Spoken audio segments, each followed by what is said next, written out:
ओम भगवते वासुदेवाय नमः।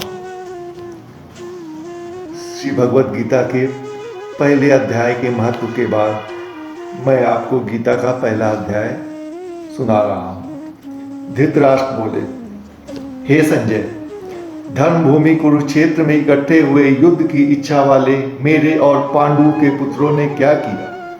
इस पर संजय बोले, उस समय राजा दुर्योधन ने व्यूह रचना युक्त पांडवों की सेना को देखकर और द्रोणाचार्य के पास जाकर यह वचन कहा, हे आचार्य, आपके बुद्धिमान शिष्य द्रुपद पुत्र धृष्टद्युम्न द्वारा व्यूहकार खड़ी की गई पांडु पुत्रों की इस बड़ी भारी सेना को देखिए। इस सेना में बड़े बड़े धनुषों वाले, युद्ध में भीम और अर्जुन के समान बहुत से शूरवीर हैं, जैसे सात्विक और विराट तथा महाराज राजा द्रुपद, धृष्टकेतु, चेतिकान तथा बलवान काशीराज, पुरुजित, कुंती भोज और मनुष्यों में श्रेष्ठ श्रव्य और पराक्रमी युधामन्यु तथा बलवान उत्तमौजा, सुभद्रापुत्र अभिमन्यु और द्रौपदी के पांचों पुत्र, ये सभी महारथी हैं। हे ब्राह्मण श्रेष्ठ, हमारे पक्ष में जो प्रधान हैं उनको आप समझ लीजिए। आपके जानने के लिए मेरी सेना के जो सेनापति हैं उनको कहता हूँ। एक तो स्वयं आप और पितामह भीष्म तथा कर्ण और संग्राम विजयी कृपाचार्य तथा वैसे ही अश्वत्थामा, विकर्ण और सोमदत्त का पुत्र भूरिश्रवा तथा और भी बहुत से शूरवीर अनेक प्रकार के शस्त्रों अस्त्रों से युक्त, मेरे लिए जीवन की आशा को त्यागने वाले सब के सब युद्ध में चतुर हैं।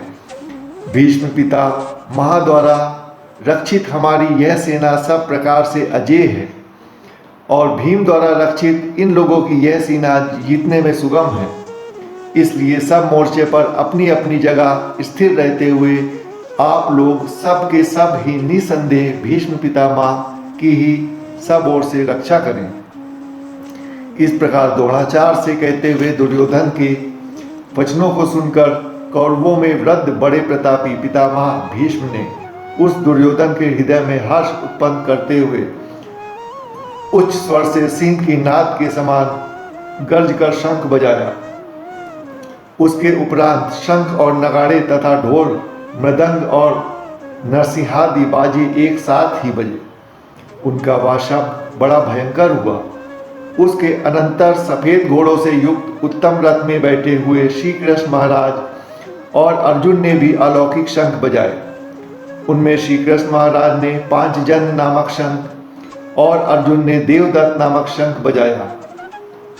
भयानक कर्म वाले भीमसेन ने पौंड्र नामक महाशंख बजाया। कुंती पुत्र राजा युधिष्ठिर ने अनंत विजय नामक शंख और नकुल तथा सहदेव ने सुघोष और मणिपुष्पक नाम के शंख बजाए।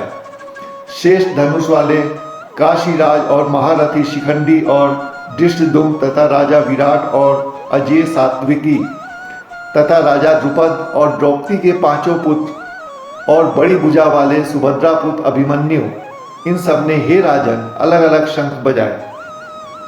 और उस भयानक शब्द ने आकाश और पृथ्वी को भी शब्दमयान करते हुए धृतराष्ट्र पुत्रों के हृदय विदीर्ण कर दिए।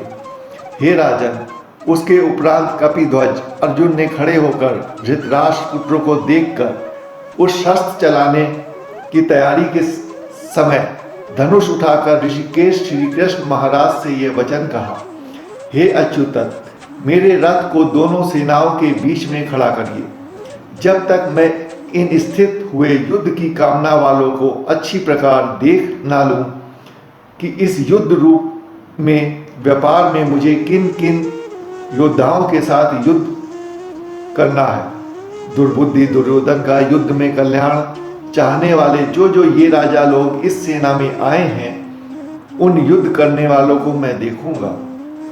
संजय बोले, हे धृतराष्ट्र, अर्जुन द्वारा इस प्रकार कहे हुए महाराज श्री कृष्णचंद्र ने दोनों सेनाओं के बीच भीष्म और द्रोणाचार्य के सामने और संपूर्ण राजाओं के सामने उत्तम रथ को खड़ा करके ऐसे कहा कि हे पार्थ, इन इकट्ठे हुए कौरवों को देख, उसके उपरांत प्रतापुत्र अर्जुन ने उन दोनों ही सेनाओं में स्थित हुए पिता के भाइयों, पितामहों, आचार्यों को, मामों को, भाइयों को, पुत्रों को, पौत्रों को तथा मित्रों को, ससुरों को और सुहृदयों को भी देखा। इस प्रकार उन खड़े हुए संपूर्ण बंधुओं को देखकर वे अत्यंत करुणा से युक्त हुए कुंती पुत्र अर्जुन शोक करते हुए यह बोले, हे कृष्ण, इस युद्ध की इच्छा वाले खड़े हुए स्वजन समुदाय को देखकर मेरे अंग शिथिल हुए जाते हैं और मुख भी सूखा जाता है। मेरे शरीर में कंपन तथा रोमांच होता है तथा हाथ से गांडीव धनुष गिर रहा है और त्वचा में भी बहुत जलती है तथा मेरा मन भ्रमित सा हो रहा है, इसलिए मैं खड़ा रहने लायक समर्थ नहीं हूँ। हे केशव, लक्षणों को भी विपरीत ही देखता हूँ तथा युद्ध में अपने कुल को मारकर कल्याण भी नहीं देखता। हे कृष्ण, मैं विजय नहीं चाहता और राज तथा सुखों को भी नहीं चाहता। हे गोविंद, मुझे राज से क्या प्रयोजन है अथवा भोगों से और जीवन से भी क्या प्रयोजन है, क्योंकि हमें जिनके लिए राज, भोग और सुखाधिक इच्छित है वे ही यह सब धन और जीवन की आशा को त्याग कर युद्ध में खड़े हैं, जो कि गुरुजन, ताऊ, चाचे, लड़के और वैसे ही दादा, मामा, ससुर, पोते, साले तथा और भी संबंधी लोग हैं। इसलिए हे मधुसूदन, मुझे मारने पर भी अथवा 3 लोक के राज के लिए भी मैं इन सबको मारना नहीं चाहता। फिर पृथ्वी के लिए तो कहना ही क्या। हे जनार्दन, धृतराष्ट्र के पुत्रों को मारकर भी हमें क्या प्रसन्नता होगी। इन आतताइयों को मारकर तो हमें पाप लगेगा। इसलिए हे माधन, अपने बांधव धृतराष्ट्र के पुत्रों को मारने के लिए हम योग्य नहीं हैं, क्योंकि अपने कुटुंब को मारकर हम कैसे सुखी होंगे। यद्यपि लोभ से भ्रष्ट चित्त हुए ये लोग कुल के नाशकृत दोष को और मित्रों के साथ विरोध करने में पाप को नहीं देखते, परंतु हे जनार्दन, कुल के नाश करने से होते हुए दोष को जानने योग हम लोगों को इस पाप से हटने के लिए क्यों नहीं विचार करना चाहिए, क्योंकि कुल के नाश होने से सनातन कुल धर्म नष्ट हो जाते हैं। धर्म के नाश होने से संपूर्ण कुल को पाप भी बहुत दबा लेता है। हे कृष्ण, पाप के अधिक बढ़ जाने से कुल की स्त्रियां दूषित हो जाती हैं, और हे वाषण, स्त्रियों के दूषित होने पर वर्ण संकर उत्पन्न होता है, और वह वर्ण संकर कुल घातियों को और कुल को नरक में ले जाने के लिए ही होता है।